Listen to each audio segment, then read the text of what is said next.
Alors, une petite vidéo ce matin pour parler de quelque chose que je ne savais pas. Comme je suis vraiment pas bien en ce moment avec tous les problèmes que euh, j'ai eu la bonne idée donc je suis inscrite au Pôle Emploi et je suis allée chez le médecin début janvier pour lui demander de me mettre en arrêt maladie parce que je pleure tout le temps, enfin ça va pas du tout, donc de toute façon je suis incapable de travailler. Donc le médecin me fait un arrêt maladie du 9 janvier au 2 février. Euh, voilà, donc je transmets mon arrêt maladie à France Travail. C'est la première fois que il me semble que je faisais un arrêt maladie depuis que je suis inscrite à France Travail. Donc je fais ça. Là, la semaine dernière, je fais mon actualisation. Euh, donc je déclare que j'étais en arrêt maladie. Suite à mon actualisation, je suis désinscrite de Pôle Emploi. Moi, je ne savais pas, mais on ne peut pas être euh, inscrit à France Travail et être en arrêt maladie. Donc, systématiquement, quand on a un arrêt de travail, France Travail nous désinscrit. Le- donc, voilà, maintenant je le saurai, donc je ne ferai plus jamais un arrêt maladie en étant à France Travail. Donc, suite à ça, je me réinscris. Euh, et là, on me demande un justificatif de la CPAM pour me dire que la CPM m'a indemnisé.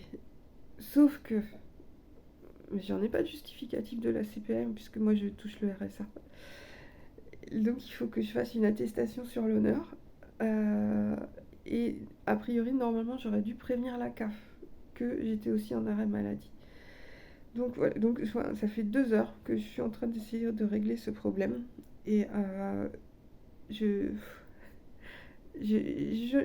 j'en peux plus, je n'en peux plus de tout ça. Ça fait 4 mois que je suis dans les papiers, les démarches.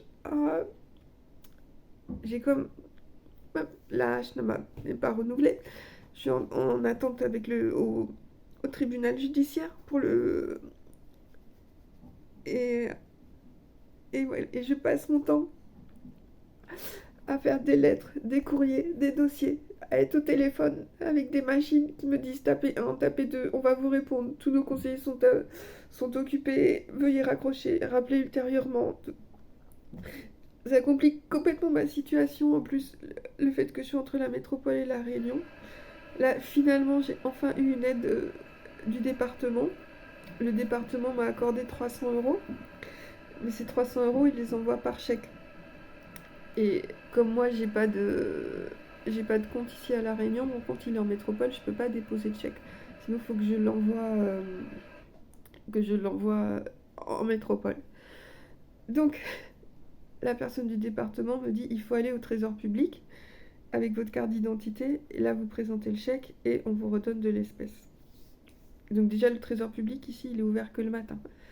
Donc il faut que je trouve quelqu'un. Moi j'arrive plus en ce moment à prendre le bus, tout ça j'y arrive plus. Donc il faut que je trouve quelqu'un pour m'emmener au trésor public un matin. Je téléphone ce matin pour être sûr que ça fonctionne comme ça. Je tombe sur quelqu'un au trésor public de Saint-Pierre qui me dit mais non c'est n'importe quoi, on n'a plus d'argent ici, je vois pas pourquoi on vous a dit que ça se passait comme ça, la personne que vous avez eue au département s'est trompée, etc. Je rappelle la dame du département qui me dit si ça fonctionne comme ça, vous pouvez. Donc voilà. Donc là je vais trouver quelqu'un pour m'emmener là-bas, je sais pas quand, euh, en espérant que je vais bien avoir le. Mais j'ai. Enfin. Je pense que les gens, souvent on entend qu'on profite du système, tout ça, etc. Et je pense que les gens se rendent pas compte vraiment de tout, de tout, de toutes les galères que c'est pour avoir un fichu papier, pour avoir une fiche. Enfin, c'est.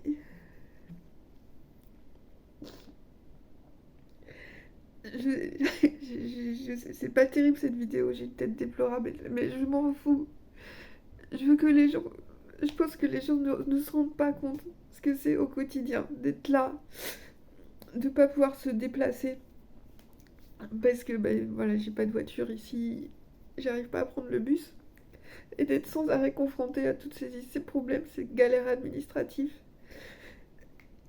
Enfin,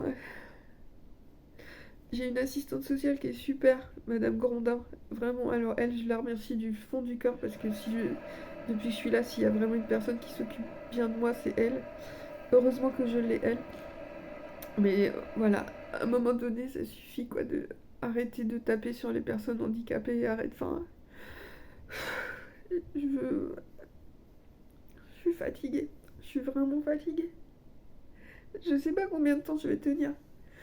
Normalement, là, enfin, au mois de février, j'étais censée avoir mon RSA à taux plein, plus l'APL. Mais je dis du coup, là, le fait que j'ai fait cet arrêt maladie, ça se trouve, ça va encore tout compliquer. Donc, j'ai envie de crier, j'ai envie de dire stop, mais stop, stop, stop, stop, tout ça, quoi. Stop.